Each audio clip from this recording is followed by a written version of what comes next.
I just came up with the perfect opening joke. Oh, hey, didn't see there for Samurai That joke Champloo has already video, been okay? said. If you want a show that most people probably watch on Adult Swim in the early 2000s that has a second part of the title that isn't a word, well, I have two options for you, I guess. But let's go with Samurai Champloo for now. Samurai Champloo is an anime original property and a debut property for the now defunct studio Manglobe in 2004. In 1999, Shinichiro Watanabe started working on the show, working on it during the time frame of making the Cowboy Bebop movie. But for the sake of quality, he even had guest creators on board to make sure the quality was high, at least in terms of animation.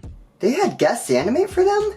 Damn, the only guess I have just drink all my damn Dr. Pepper. Reception was very positive, although there were concerns that the setup felt a little too Cowboy Bebop. The mixture of Edo period setting with an at the time modern hip-hop vibe to it was really popular, as well as the character design and animation being praised heavily. Audience reviews are similar, with they having an 8.5 out of 10 on the website MyAnimeList.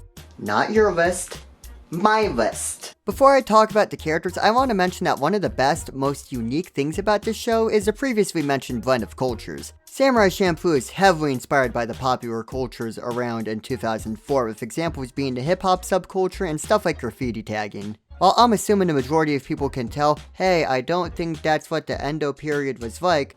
What do you mean? There was no lo-fi in the Edo period. The setting felt natural, and any references to modern times felt like a reference more so than anything else. Like they wanted the feeling of 2004, but wasn't going to break too much of the setting to make it happen, or was willing to change something to make it fit. And honestly, it gives the weirdest feeling of nostalgia. In 2004, I was about 5 years old, so unless there was going to be an episode where the characters all talk about Sonic the Hedgehog, nothing that was on my radar at the time is going to be represented. If you're looking for ideas for a season 2, call me Monglobe. Oh, I didn't realize it though. I did pick up on these types of trends a bit, or at least saw them when I was younger, so that when something was in Samurai Champloo has that early 2000s feeling, I can point at the screen and be like, hey, that was happening when I was watching Zatch Bell. And I can't forget to mention the music in this. I tried one time and the United States Department of Agriculture were pissed at me. Yeah, I'm not sure either.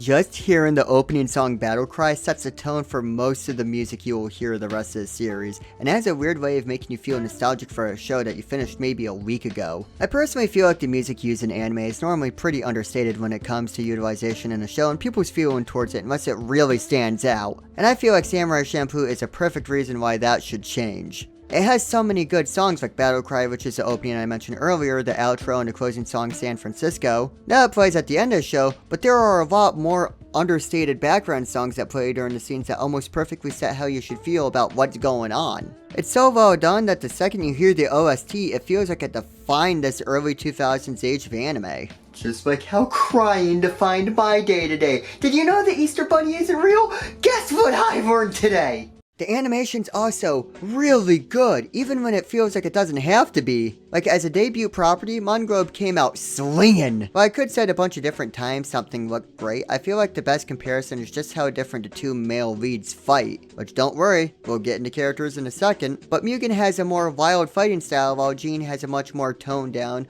honed, skilled way of doing things, but each look equally as impressive and skillful. And they are both shown to be equally usable in any given situation. Okay, but which fighting style can help me with my math homework, because this is a doozy.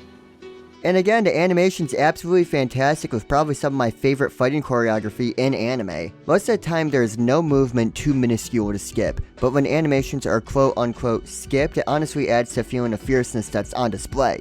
But this show is built on the backs of its characters, so let's get into that. First we have Mugen, who personally I think is the most recognizable character in the series. That isn't to say he's the most important character or the best by any means, but when I think of Samurai Champloo, I would think of Mugen, and that was the case even before I watched the show. He's the one with the more chaotic fighting style, and he has some of my favorite moments in the show, honestly, from his fight scenes to the funnier moments like the episode where we had a B-plot that involved him learning how to read. Finally, a relatable character. There is Jean, who serves as literally the perfect counter to Mugen. Where Mugen is unlawful, unelegant, and short-tempered in many situations, Jean is the complete opposite, being skilled and composure incarnate. But that's not to say he doesn't have his own self-interest or his own ideas or makes his own mistakes. And honestly, there are a few times where his actions are just as funny or entertaining or as brutal as Mugen's. And the last in this trio is Fu, who serves as the glue that holds this group together. It's her goal to find a samurai that smells like sunflowers, that brings them together, and is the cause for each beat to happen in the series. Well, she isn't a combatant like the other two, she's more directly goal-driven like stated before. And she's still a great character to see on screen and is more memorable than the character that makes Jean and Mugen stay near each other, which would have been really easy to just turn her into. Honestly, you could probably take any of these characters and give them their whole own show,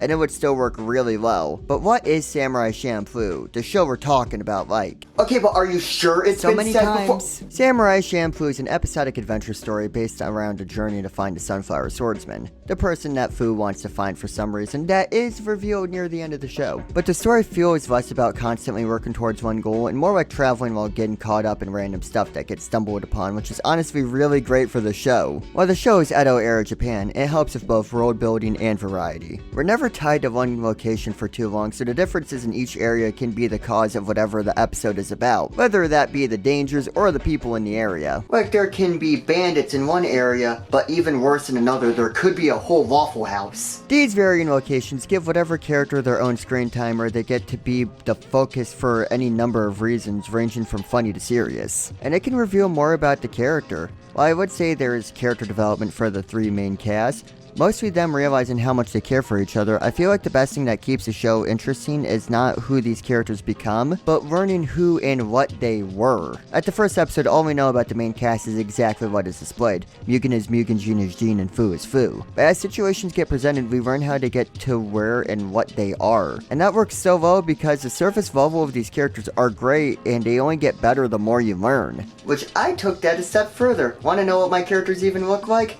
Make it to episode 15. Samurai Champloo is beloved by people who know it and should be watched as soon as possible from people who haven't watched it. I mean, come on, do you think they would give a PS2 game to just any anime? Don't answer that. But this show actually showed me something about quality that no other anime has. Once the show ended, I didn't want another season or a movie or an epilogue about where the characters are or what they're doing. I was satisfied with everything that I was shown, and I was content with that being it for my romp of the series. Don't get me wrong, there are tons of shows that I honestly just like better than this show, that I want more of and as much content as possible from it. But there is such a unique and interesting feeling that I am completely okay with this being it for these characters. Would I watch more? Yeah, absolutely. But the time I spent with these characters, the sad, the serious, the funny, like them playing baseball, the weird, like them being zombies, and it just never gets brought up again. I didn't expect to like Samurai Champloo nearly as much as I did. But when I first started watching it, I knew for a fact it was something special. And if I knew it was like that, I would have watched it so much sooner. Speaking of sooner, I bet no one's made this joke. They have. Why do I even try to be funny if every joke ever has already been made?